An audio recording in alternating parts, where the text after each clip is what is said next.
Hello guys and girls, welcome to my first Formula 1 2012 video game video. This video is going to include the Young Driver Test Day 1, and just to start with I'll show you the 3 teams that you can choose to do the test with and show you what they want from their junior teams and when it started and all that fun stuff. My first impressions of this game from the demo weren't that good, because the steering was a bit twitchy and it just wasn't very drivable, I felt. But having got the full version, I can say that the steering is much better, and using it with no assists is extremely easy. Now obviously these 3 teams you can choose, but with McLaren being my favourite team, not necessarily favourite drivers but favourite team, I'm going to go with them. Day 1. I'll just let this bit play without me talking so you can hear what goes on.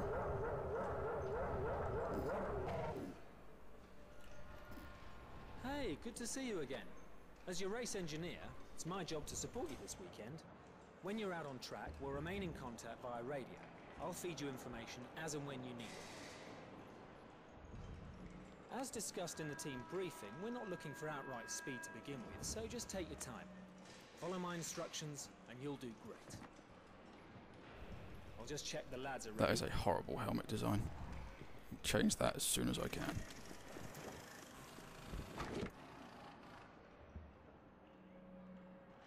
We'll attach comms when you're in the car.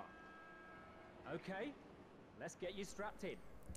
Alright, so that was just basically the brief overview of the test and what they want me to do. It's pretty basic. It's basically a tutorial mode, but and this bit is just self-explanatory. You just push all the buttons that he tells you to. Having played 2010 and 2011 myself, I know all the controls, so this bit was a bit laborious for me, but I just felt I'd show you guys, in case you haven't played it yet, what it's like. Next up are the gears. The box is either manual or automatic, but you can override the auto at any time by using the gear up and down controls. Pull the right paddle to go up a gear and the left paddle to come down. Okay, everything looks good. We're going to do a simple straight line aero run first. Let me know when you're ready to head out.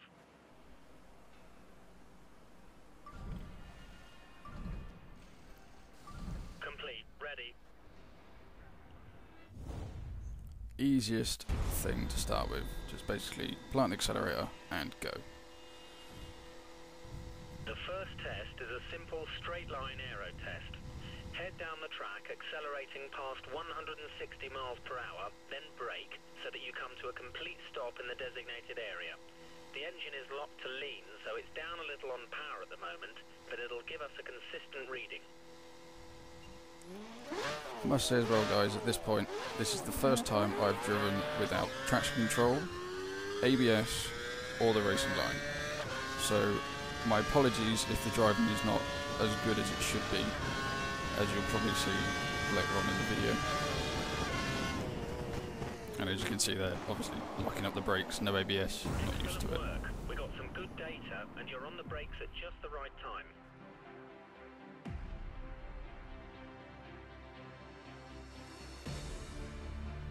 I passed, woohoo!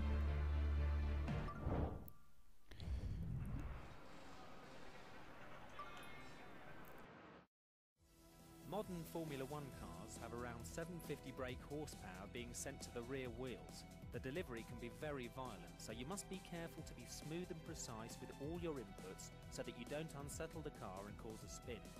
At speed, the car's aerodynamics generate a lot of downforce, forcing the car to the track. To work efficiently with downforce, you should put a lot of force into the brake pedal initially, slowly reducing the pressure as they turn in for the corner, as you'll have less grip at this stage and be asking the tyres to work harder. When navigating a corner, stay as wide as possible before sweeping in to clip the corner's apex, taking as straight a line as possible. This allows you to get on the accelerator earlier and straighten up the car on the exit of the corner, slowly increasing the pressure on the accelerator as you exit the corner until you're confident the rear wheels will no longer spin, at which point you can use full power. Those videos are a bit boring, but you've got to watch them to get the chevrons. So I'm sorry if you found that boring, you can always just skip past it. For this test, we need you to accelerate towards the hairpin corner, turn in at the correct point, hit the apex, and accelerate past 185 miles per hour out of the corner. We need you to stop in the designated area at the end of the straight to complete the test. Yeah, again, this test fairly easy, just go where the blue and white markings are. If you miss it, it's not a big problem. And from the demo and all the videos I've seen, everyone thinks that this next bit is not supposed to happen and it's the driver's fault. I can tell you it is part of the demo to get you to learn how to use this flashback feature. So it's not the drivers being crap, it's the game teaching you things you need to know if you're doing the lower difficulty levels, but if you're doing Legend and Expert mode, it doesn't have flashbacks at all. And as you can see, you earn a trophy just for doing it.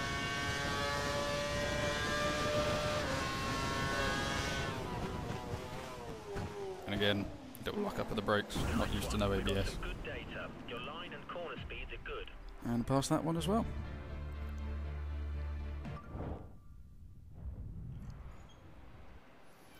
Now this test in the demo I found tricky because I wasn't used to the steering. I'd sometimes understeer, past it, go off track, and it just didn't work at all. But with the demo out the way and the full version here, it's a lot easier, and as you can see I go extremely slowly just to make sure I get it.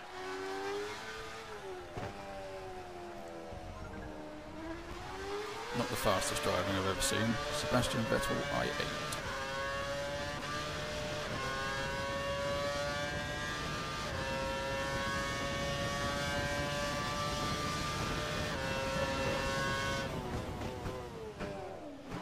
Massive lock-up on that one. I had to release it so I can slide out the box. And you get another trophy, just for getting a medal.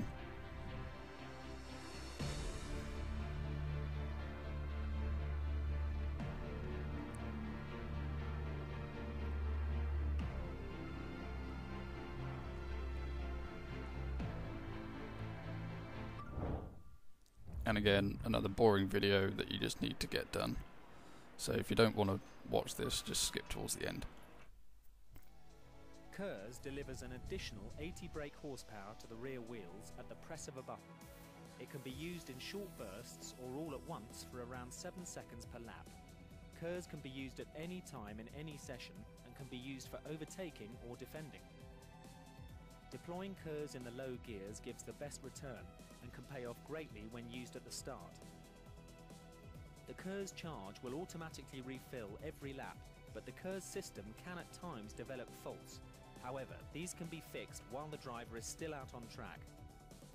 DRS adjusts the angle of the rear wing, which reduces drag and gives around 10 to 12 km per hour extra top speed. It can only be used in defined activation points during the race when you're within 1 second of the car in front. It can be used whenever the driver wants in practice or qualifying, but only when dry tyres are fitted.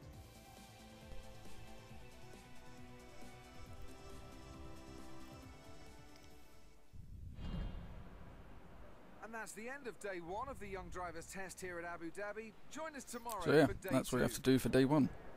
As you can see, 1 gold medal earned, 18 out of 18 chevrons, and I can now drive for either Marussia, HRT or Caterham. And I also have the B Super license. Thank you very much for watching. I'll be uploading day 2 probably end of today. Bye.